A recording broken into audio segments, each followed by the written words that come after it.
kasal. Medyo ano yan lang yan. Ayun, walang problema yung sa akin yan. Totoo yun, talagang makaka-adjust ba naman dapat dapat. Kung kasali yun, Yan na lang natin. problema.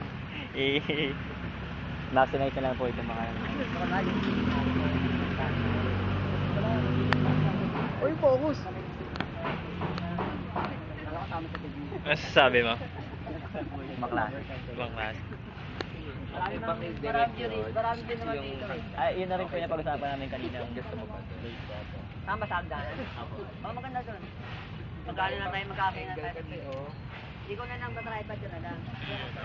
Tapos sa hagad na lang marami. Makuha na lang. Pusag ka lang. Ako na para sa akin.